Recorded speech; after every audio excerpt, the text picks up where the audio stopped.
What is going on, everybody? We are back once again with another edition of Wrestling Republic's daily broadcast. It is Tuesday, February 20th, fresh off a Monday Night Raw in my current hometown.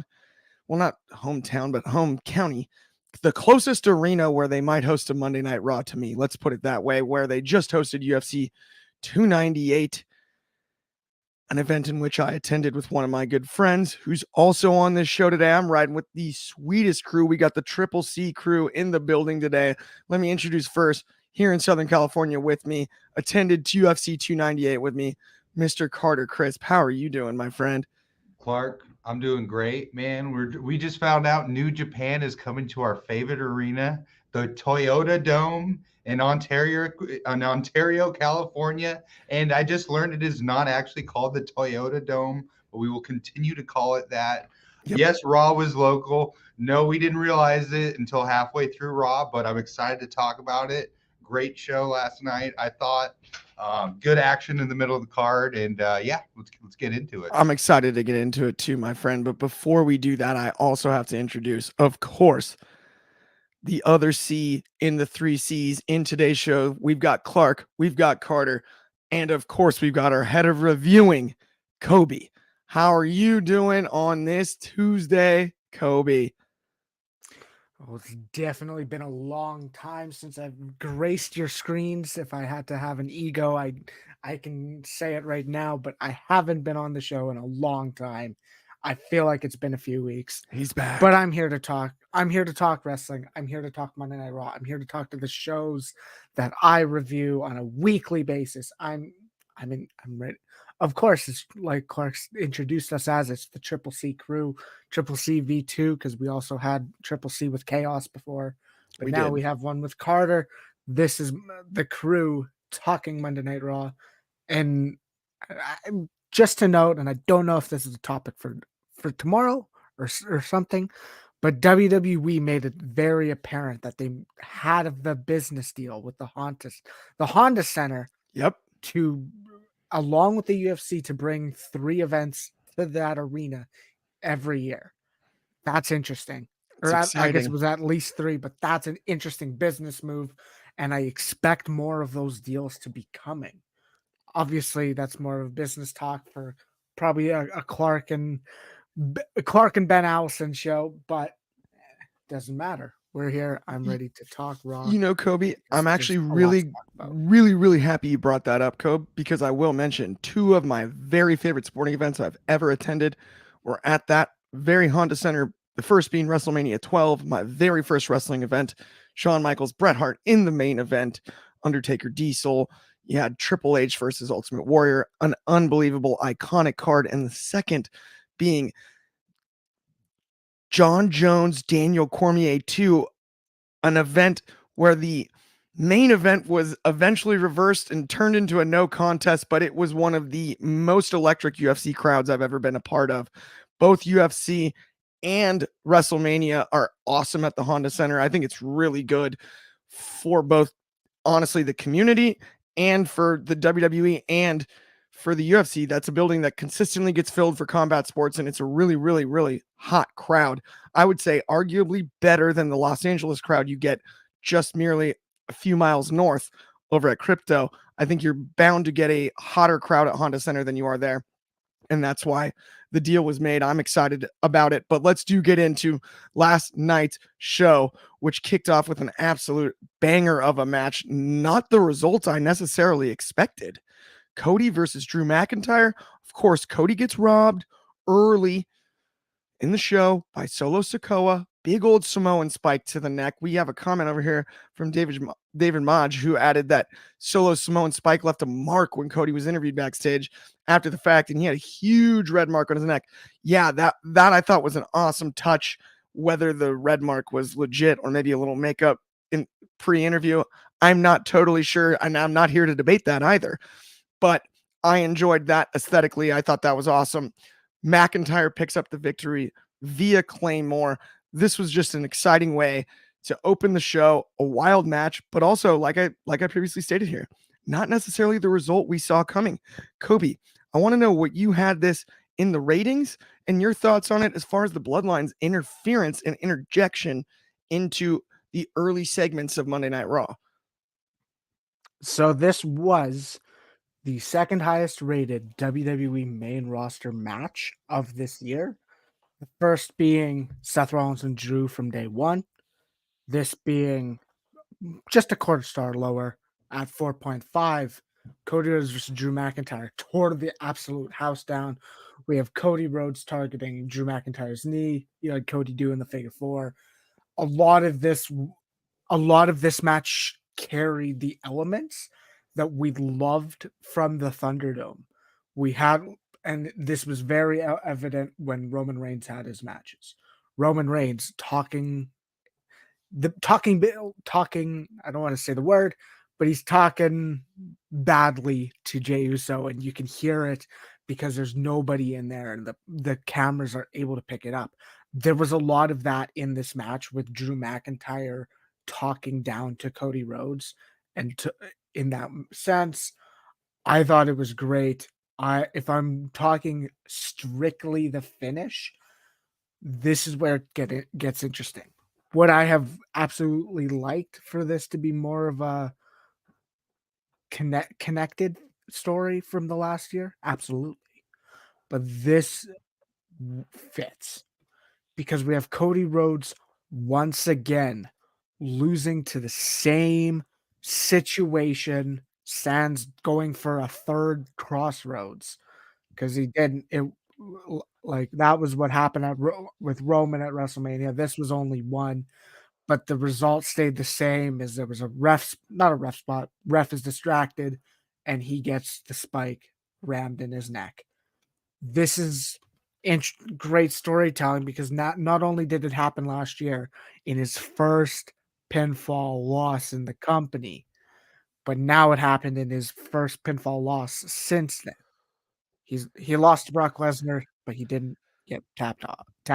He got tapped out or put to sleep, not necessarily pinned, but it's the same finish. Yeah, And he passed out from pain, correct? Right? He passed out from because it wasn't a Yeah. sleeper or anything, but it passed out for pain.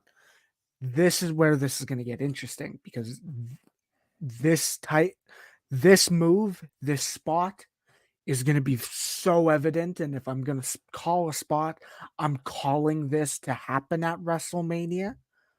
But that's when Cody Rhodes kicks out. Cody Rhodes gets the same thing happen to him. He sets up for the crossroads again, gets spiked. You have the people who are going to react poorly because it looks like they're doing the same screw over, and Cody Rhodes is going to kick out. We're going to eat it up because we're wrestling fans. We want a story to be told. That's great psychology.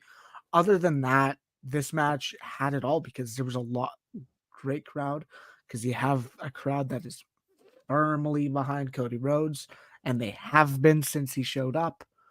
You have Drew McIntyre, who is still getting some face reactions, which is good because I don't like that I don't want him to be fully heel yet, even though he almost is.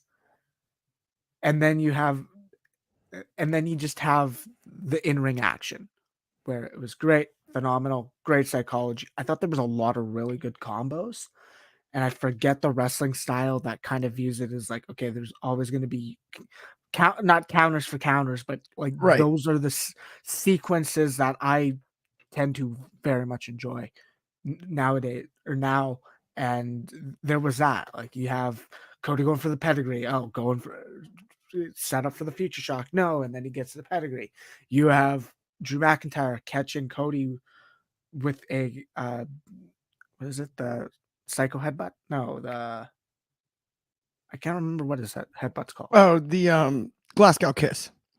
Well, yeah, the catching Glasgow kiss off of Cody springboard. You have there's just a lot. There was a lot of counters and great sequences in this match. I thought It was very effective. I thought it had the perfect ending for the story they were trying to tell, because these were two people who didn't have the opportunity, who are on a road to WrestleMania.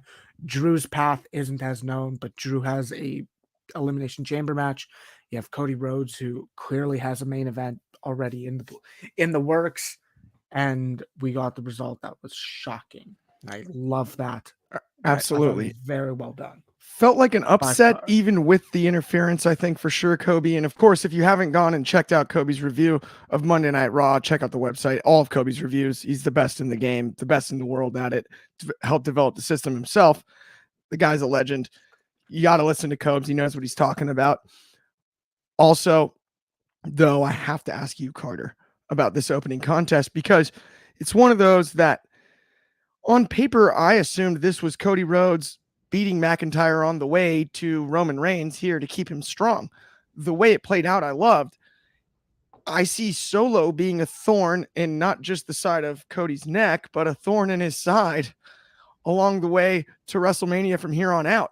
But where does Solo play into the Mania equation itself? Do you see a potential matchup for Solo coming out of this? Maybe with, I don't know, maybe he somehow inserts himself into the Seth Rollins story, given Seth Rollins talked to Cody in the locker room afterwards. I'm not totally sure. Any thoughts, Carter? I mean, one thing, because I'm getting familiar with these federation, the big Fed matches. The storytelling here is through the roof. Again, we're not getting dream matches. This is just like year and a half long. Solo, I don't know where Solo goes, but I know he's going to be a pain in the butt the whole time this is going on. I thought the way this match was booked, and you guys are both right, the crowd was really hot. So as we learned in 2K, you start out strong and you finish strong, and you want to have a good mid-card match too, which I thought last night was also great, but I thought they could have opened any better. My apologies. I almost called him Drew Galloway again. Drew McIntyre. I think this is the perfect place to put him, where he's still like psychologically figuring out, where he fits in with the company. I do think he is a great top of the card guy. Although as of right now, the WWE title card picture is very crowded. So I think this is just a beautiful place to put Cody Rhodes and Drew McIntyre, not Galloway. And no, it's just amazing match from two star guys who easily could contend for Rollins' title. So I have to hats off to the writers at WWE. I just thought it was an amazing opening match. And Solo, I think he's going to continue to be causing problems on behalf of the Bloodline, and it's going to be frustrating, but that's a good thing. That means the WWE wrote it well. So if you're annoyed that the Bloodline's all over this thing, and similar to the Judgment Day, that means this whole thing is well written. So I think the build up to Mania has been great. Whether parts of it have been in or outside of kayfabe, I think everything's lining up nicely, and I think we have an exciting Elimination Chamber coming up as early as we have to get up. Yeah, at like 3 a.m. or something. 100%. It's going to be early for us, but I'll be there. We got an awesome comment over here on Instagram from Charlie_Esparza. Solo versus Logan Paul. Solo squashes Paul at Mania, having Paul cut a promo on the way to the ring, getting his monster heat, and Solo wins the U.S. title from Paul. I do not mind that in the least. How we get there, I'm not entirely sure. Although, obviously, with Kevin Owens being involved with Logan Paul right now, storyline-wise, maybe you connect the dots somehow there, because Kevin Owens has prior, issues with the Bloodline. Maybe somehow that's how you insert Solo into this. Maybe it's a triple threat, and Solo is the one that squashes both. I'm not totally sure about that, though. There's a lot there. I don't know how you exactly get Solo to Logan is the only issue, dot connecting wise. I think with that one, although I would love to see it, right? No knock on the suggestion there. I think it's a good one. Charlie Esparza then just added in the comments, Solo wins the Andre Battle Royal on SmackDown. Now that's a good idea. I don't mind that at all. Shad is in the comments here. What's good, fellas? What's good, Shad? Congrats once again. I can't say it enough, man. You guys are the greatest, and can't wait to see you tonight for Off the Air. Everybody tune in tonight. If you don't have Tuesday night plans, you do now. Immediately following NXT, 7:15 Pacific. It's 10:15 in the East. It's going to be delightful. We've got another comment here from David Modge over on YouTube, which is Jey Uso yelling, "Yeet is awesome. I couldn't agree more. It's fun as could be. I can't wait till we get the Yeet No Yeet promo between him and Jimmy eventually that I think we all deserve." It's one of those things. I make fun of stuff being telegraphed occasionally. We've already made merch about it. I want the promo cut directly face to face between the two. It'll be classic and it'll be worth it. And I don't mind it at all. David Modge also added that Michael Chandler from the UFC was announced. He was in the crowd. He actually cut a promo as well. And we are going to get into that later in the show, David. I promise you on that. But very cool to see the crossover between the two TKO brands, both the UFC and WWE, obviously. But let's talk about the Last Chance Battle Royal. Let's talk about that Last Chance Battle Royal to get into the Women's Elimination Chamber match over in Australia. This was an interesting Battle Royal. A lot of people, I think, pictured Zelina Vega taking home the victory here. And that's not what we got. It was Raquel going over. And Coby, I got to ask you, your thoughts on that Last Chance Battle Royal. Is this what you expected? And who is coming out of this one, if not Becky Lynch? So, well, okay. Welcome back, Raquel Rodriguez. She, of course, she deserved a welcome back. She absolutely true. For those who are unaware, she was dealing with some sort of skin condition. Over, I think she announced it around the new year, post Christmas. Glad you're back. Glad you're healthy. I think I don't want to say a lot of my frustrations, because I'm not frustrated. It's not anything to go home to stop watching or be too mad about. But a lot of my irks about this match are the fact that one, it was advertised as last chance. So those are people who've lost their qualifiers. And then so the weekend happened, and it was being promoted with the match graphic as the 5 women: Michin, Zelina Vega, not Bianca, Michin, Zelina Vega, Shayna Baszler, Zoe Stark, and then Alba Fire. There you go. Then it all of a sudden Chelsea Green's announced in it, and then it becomes a battle royal. I feel like there was a weird disconnect with that. It's necessarily messy. It doesn't matter majorly, but that was my main irk with this. Is it turned into a last chance battle royal, which how is it a last chance when I want to say like less than a fourth of the competitors lost a qualifier and are truly having their last chance to get into the chamber match.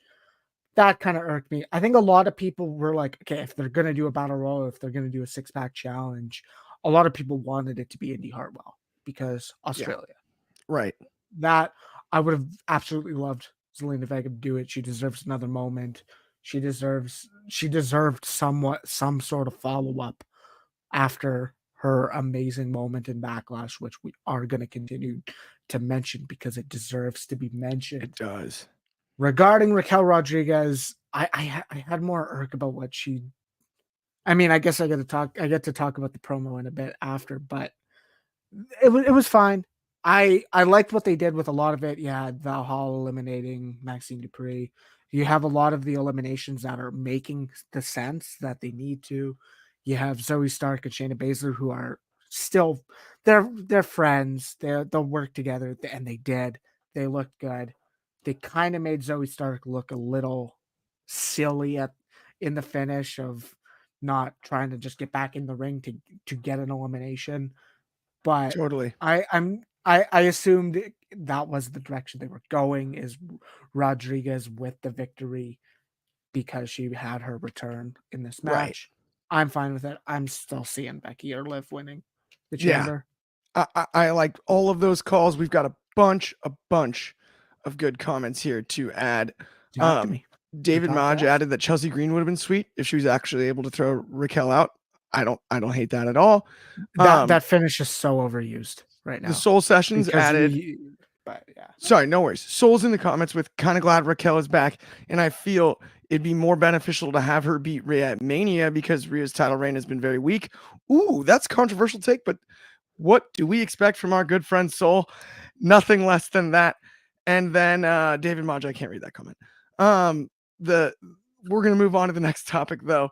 Let's talk about maybe my favorite segment of the night, the R-Truth interview in the blue poncho outside of the Honda Center. It's still raining in Southern California. Without question, El Nino has struck. It's been raining all, if you can call this winter in SoCal. It's been raining since January, December. It's ridiculous. It's still pseudo raining right now. R-Truth is comedy gold. R-Truth deserves a spot in professional wrestling on entertainment alone at this point. The way he's evolved throughout his career, nothing is more sustainable than just pure entertainment, and that's what R-Truth delivers every single time. You hand him a microphone, you give him a segment, it doesn't matter. It's funny, it's fun, it's everything that should be loved about professional wrestling, down to using John Cena, his childhood hero, who's a decade younger than him, move set in the matches. He's still using the shoulder blocks. He's still going for the 5-knuckle shuffle and the attitude adjustment. It tickles me to death. And then we have this awesome 8-man tag match with the Judgment Day, who I've been critical of in the past. I thought R-Truth has inserted new life into him. I can't wait until Nick Mysterio finally comes to his senses and backs up R-Truth. Tom obviously has chosen his side with Ripley and the rest of the Judgment Day, but I cannot wait to see Nick Mysterio when he finally debuts and has R-Truth's back. But at least last night we had The Miz, Awesome Truth, reunited with, as I like to call him these days, DIY Generation X, Triple H, Shawn Michaels, I'm kidding, Gargano, and Ciampa. Ciampa ran the ropes last night for what? Like 10 minutes straight? How was that even humanly possible? I didn't know Ciampa still had that in him. That's a side note. Sorry about that. Going on an extra tangent there. But I could not be more excited to see where this goes from here. Unfortunately, South of Heaven is the demise of Truth in this match. But I loved the entertainment throughout. From the interview, promo, to the match itself. What more could you ask for in a funky one over on Raw? Carter, I got to ask you your thoughts on the match. You know, Clark, I kept asking myself, I was going, is this too goofy? Like, is this too silly? I mean, the interview, we've all tried to get in a group, and maybe that group didn't want to let us in. And we were persistent about it anyways. We all went to high school and middle school, and R-Truth just, I don't know, because me and you, Clark, we take it very seriously. When we booked R-Truth in 2K, we were putting him, I was putting him right there with Otis. Top of the card. Yeah. I mean, he is and I believe they mentioned his win streak against Stardust. He has like over 200 wins over Cody Rhodes from back in the day. But regardless, I mean, I think you're right. I think without R-Truth, who's thinking about JD Funko in the Judgment Day? Sorry about that one. But no, I mean, seriously, it makes something that's like, this group takes itself a little too seriously, and we're a little sick of them, and it just makes them exciting. I mean, when R-Truth got tagged, the crowd went crazy. So it's just, again, good booking from the WWE, but I mean, it's just hilarious. Just the more R-Truth is on TV, the better. Continue to take him seriously too, WWE, if you're listening, which I know you are. And the Judgment Day, how could you pick Mr. Funko over R-Truth? I mean, my God, like that choice, ridiculous. I mean, the man with the Funko Pop head over, the Awesome Truth, but I think it's a great use of the Miz, and again, I am so confused on who is what. I Triple H, Shawn Michaels, John both Cena, making their returns for DX. I mean, even the fact that R-Truth's in the ring makes me feel like it's 2003 again. But no, it's just good stuff. Raw was great last night, and it's back into what makes the WWE awesome is the silliness of it without being DDT silly, because that is just too silly. We don't need that. I agree. We got awesome comments here too. Shad added, R-Truth made that boring team entertaining. He's the GOAT. I couldn't agree more. Dirty Dom, David Maj added, Dirty Dom said his boos are real. They're not mixed in. I agree with that. They are real. I've been in the building to hear him booed. They're booing him. David Maj likes Ciampa and Gargano. Shad is not such a fan. He said Gargano's got the personality of popping 40 melatonin pills. That's kind of funny. A bit extreme, but definitely kind of funny. I gotta say though, myself, with the R-Truth thing, I think it's awesome. This might be an out there, off the wall idea, but I would be tickled by having the Miz have to convince R-Truth that he is Nick Mysterio for them to retag as Awesome Truth. I that would, for them to be the and chase the titles, I'd lose my mind. Like Miz just finally like gives in and he's like, look, I'm Nick Mysterio. I have been this whole time. And Truth is shocked. You are. You are? I think he knows who he knows who the Miz is because he tried to say Kevin Owens was the Miz on SmackDown. See, I don't know. R-Truth's confusion has no ends, Coby. I think it's totally doable. I do think it's doable. I think we get the Miz as Nick Mysterio, posing as Nick Mysterio, where we're all in on the joke. Maybe some fourth wall breaking. There's a lot of good stuff. I think it would be outstanding. Shot added, Philly's going to go crazy if he wins the tag gold at Mania. Not going to lie, laughing his butt off. I am too on that one. Let's move on, though, to the Women's Chamber promo that you earlier, Coby, mentioned that you were going to get to talk about. So now's the time. Talk to me about the Women's Chamber promo. Nia Jax cleaning house post promo was not what I had on my bingo card, but I will say, I still have Becky Lynch for the win. What were your thoughts, though, on the promo, Nia, the entire thing? Before I address the post-match angle, I mean, one, I gotta channel my inner Shad. Why are you changing Tiffany Stratton's theme? It was so good before. Now it's generic, and you have her saying it's Tiffy time to start it. I'm fine with that if you kept it, but you removed what. Or you were starting to remove what made Tiffany Tiffany. Anyway, the promo, I mean, Becky Lynch is never going to have a bad promo. Liv Morgan was hanging there. She was able to tell her story because there is a story to be told between her and Rhea. Is it a Mania-worthy story? I don't think so. Don't yell at me. I don't think so. Yeah, Bianca looked good in her promo, but I understand the purpose of these segments because it gives the opportunity for everyone to talk. But I like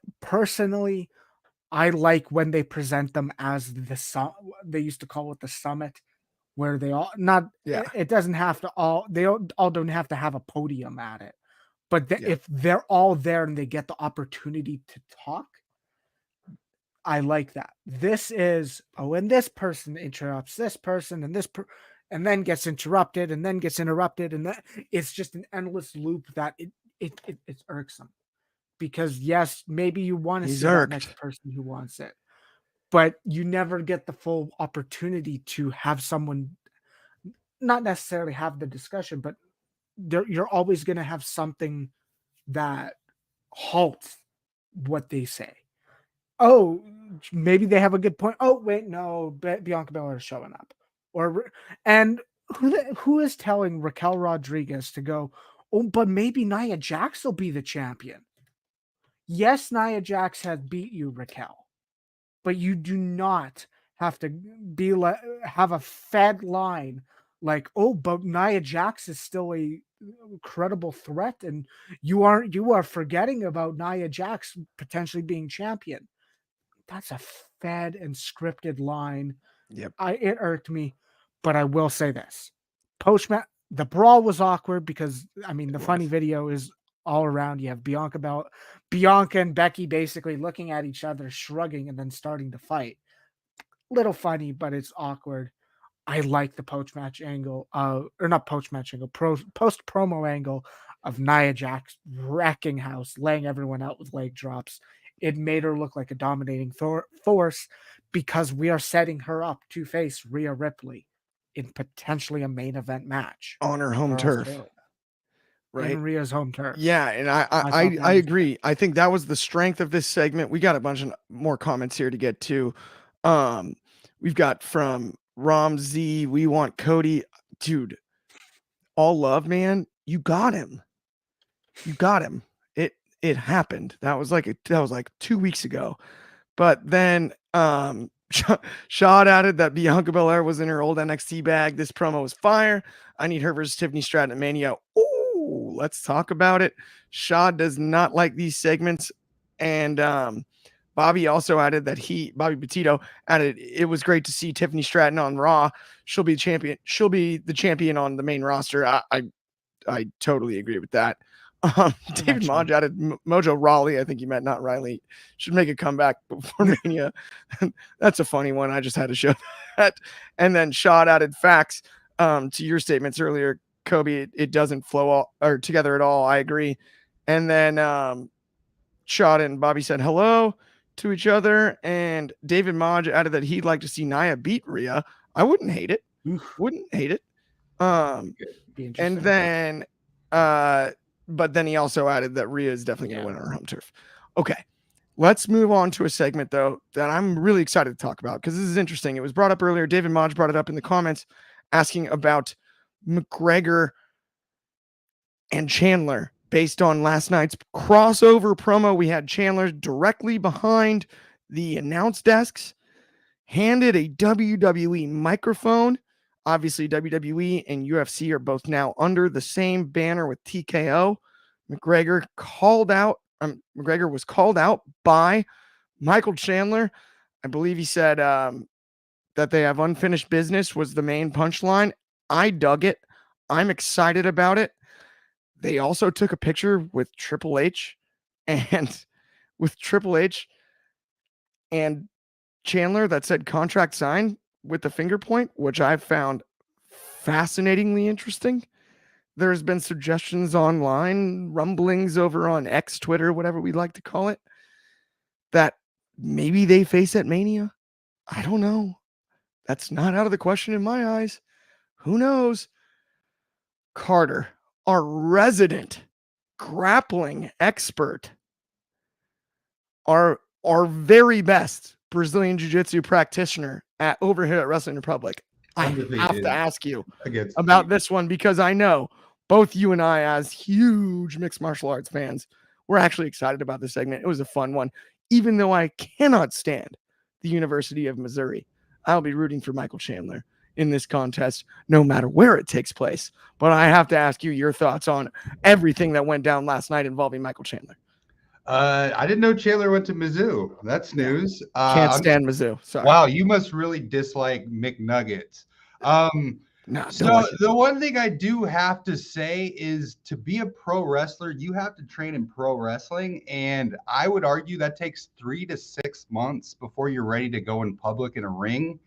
If you're Michael Chandler, that would be insane to be top 3 contenders for UFC and to train for something completely different. That's like being a PGA guy and switching over to tennis. Yeah, they're going to play tennis. So I will say that there's no way those guys are going to fight in WrestleMania unless Chandler just did a completely different career break. I would argue there's some people who need to spend a longer time in the performance center than they have who are currently on TV. And my cousin would endorse that too. But that being said, I thought Chandler absolutely nailed it. I mean, the way he talked, so we know the differences between the two sports, right? Yep. One's better at show business, one's better at, so the fact that they're under one roof is great. I thought Chandler did a great job with the mic. The thing is, he's got to get McNuggets off of his yacht. That's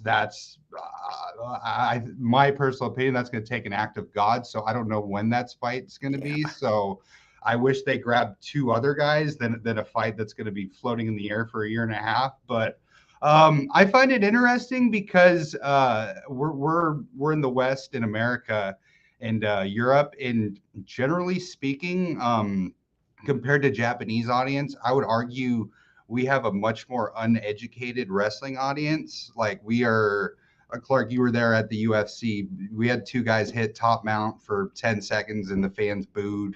These are things that would never happen in Japan. So I don't know how nice an American MMA fan base can be to an American wrestling fan base, because as of right now, there is, it's an odd crowd. There's a division as far as like the crowd, the way it operates. I totally agree with you there, Carter. Yeah, it's a different crowd. Like if it was like Ryzen and then let's say the New Japan audience at the Long Beach Dome, you might have some unity, but and I'm a part of this too. I'm a part of our ignorant fan bases. Like we're for whatever reason the American. When I feel like I'm a different fan for each endeavor, right? Like I truly did a pun intended, I guess, endeavor, but sorry, that's a TKO joke. Wow, that was a joke inside of a joke there, and I didn't do it on purpose. But we've got I like both. I love professional wrestling. I love mixed martial arts. I love the UFC. I love the WWE. I love AEW. I love all of it. New Japan, numerous promotions that you've mentioned. I feel like I'm a different fan of both. Do I like some crossover? Yes. Do I like all crossover? No. And that's an interesting dynamic there. I mean, we've got a few comments here, like Bobby Petito added, do you guys think we'll see current WWE wrestlers in the UFC? That type of crossover, I would say, is so difficult. Outside of Brock Lesnar, and probably Bobby Lashley could have as well. Kurt Angle, maybe way back in the day, but there's very few WWE stars who have the baseline grappling acumen to make that transition. That is such a difficult move. I actually commend CM Punk, despite being 0-2, for having the guts to go drive to Milwaukee through the snow every day and get beat up at Rufus Sport and then go out and fight in an octagon. That is a completely different animal, and it's a completely different deal. I can see the other way, more likely. Late career UFC stars moving over to WWE, that makes a lot of sense to me. Michael Chandler being one of them. His promo last night shot at it here. Chandler cut a solid live promo. I think he did too, and I kind of think he always has. Sometimes it comes across as cringe and corny. It didn't last night, and it weirdly fit the WWE aesthetic, I think, better than it does the UFC press conference aesthetic. And I think another weird thing that I would add is we're 48 hours removed from Dana White saying that the reason that we're not seeing McGregor and Chandler at UFC 300 is because McGregor's rich, and it's hard to get him to get up to fight, and he's busy. Like Marvin Hagler said, it's tough to go train when you're sleeping on silk sheets. And that's the nature of the beast in that sport. Maybe WWE is the location for it. I'm not totally sure. But let's get into our main event of the evening. Let's talk about Gunther, the longest reigning Intercontinental Champion we've seen in ages. The man, the myth, the legend himself, the guy formerly known as Walter, bell to bell, never misses. We got Jey Uso. And then we got the Bloodline again. Just insert themselves right back into the 2 most important matches on the card. No big deal. Of course, Gunther retains. Coby, you rated the show last night. I got to ask you first about this one. Your thoughts, Gunther versus Jey Uso, and how it affects Elimination Chamber coming up, as well as WrestleMania. Exactly what it needed to be. Hard hitting. We have the good strikes. We have the super kicks. We have Jey Uso fighting back. But this also had that same element I said from the Thunderdome era or the pandemic era that was able to carry through to since crowds have returned. We have Gunther talking the trash, he needs to say. We have Gunther saying, this is why you aren't on my level. This is why you'll never accomplish something as a singles guy. You have Gunther talking the trash, and it just that is such a effective thing that I felt it has been so valuable since they returned in crowd, and since a lot of the matches of the main roster have that ability and have that quality. I love it. The match was great. I said this off air with the crew yesterday that I felt like I don't have the heat and or desire to see a Jay versus Jimmy match anymore, because I kind of assumed that was still the direction regardless, because he separated them and it was like, well, you're still gonna do it eventually. And it's clear it's probably a Mania match now with Jimmy Uso doing this. To me, I still think there's not enough heat. Yes, you can tell a story. Yes, there's 100% dynamics and a story to tell between these two men. But I think, and in my personal opinion, the desire is gone. Jimmy Uso's done barely anything of substance other than attempting to act like Roman Reigns when Roman Reigns wasn't showing up on TV, and that was still not followed up on or anything of that sense. Jimmy Uso feels like a step down on the ladder. Jey Uso feels like a main eventer. This is a match that if Jey does not win, I'm gonna very much question what happens. But I'm still, you still got to sell me on this for me to want to see this match, because I haven't cared about what Jimmy's done since he turned at SummerSlam, because I thought you could do something, but now he's the goofy guy that gets beat all the time. Kobe's full yeet. Acted like that. I'm 100% a Jey Uso fan because I love the wave. It's always a massive. Not a massive. It's always a beautiful scene to see, because that's a crowd having fun. It is, and I love it. The wave is amazing from Jey Uso, and I feel like Jey Uso is 100% up here, and Jimmy Uso has to work up to get to his level for this match. Ooh. I don't know if he can. Okay, so I love it too, because I love the wave. And one of my favorite moments though was McAfee getting into it, and last night Gunther just shoots him a look. And McAfee gave him like the, ooh, no, not so much. Right? One of my favorite moments. That was just great. Little tiny storytelling that I love. Jimmy, the video game thing I noticed last year. 89 Jimmy, 90 Jay. Now we're looking at 90, what, 2 and 84? 91, 84? There's story to be told there because 90, 84. So now we have 6 between them. And this is where I'm going to toss this to Carter, because we've played the video game often. We even brought it up earlier today. But this is where I think the Jimmy story needs to be told, because Jimmy is the guy that was prom king. He is the guy that was, when they were in high school and twins, just like they are now, was voted most likely to succeed. And I think that's how Jimmy works from underneath. But all of this needs to be mentioned on screen and played out on screen to properly tell the story. I got to ask you your thoughts on it, Carter. I thought it was crazy. They pulled up the 2K ratings. At first, I was like, it's the video game rating. It's like you're watching the NFL and they pull up a Madden rating. But based on the fact that Jimmy and Jay are twins, and that Jay is, 5-6 points higher, when even last year it was like a 2-point difference, I think it is the case of when you move away from home, Clark, you become a little stronger. You learn your ways, you find your own grocery store, your own gym, your own friends, you become more independent and you become stronger. And I think that's kind of the story being told here. But I want to point out one fact that's going to drive you both crazy. We had Walter and Drew Galloway, 2 PWG alumni, holding up a fantastic WWE Raw. All I'm going to say is, when you put those Rec Center Rosita boys on TV, on the West Coast matches. Yeah. So, but no, I mean, I thought it was a great match. And how about Gunther just elevating the Intercontinental title to levels we haven't seen in our generation? I mean, what a worker.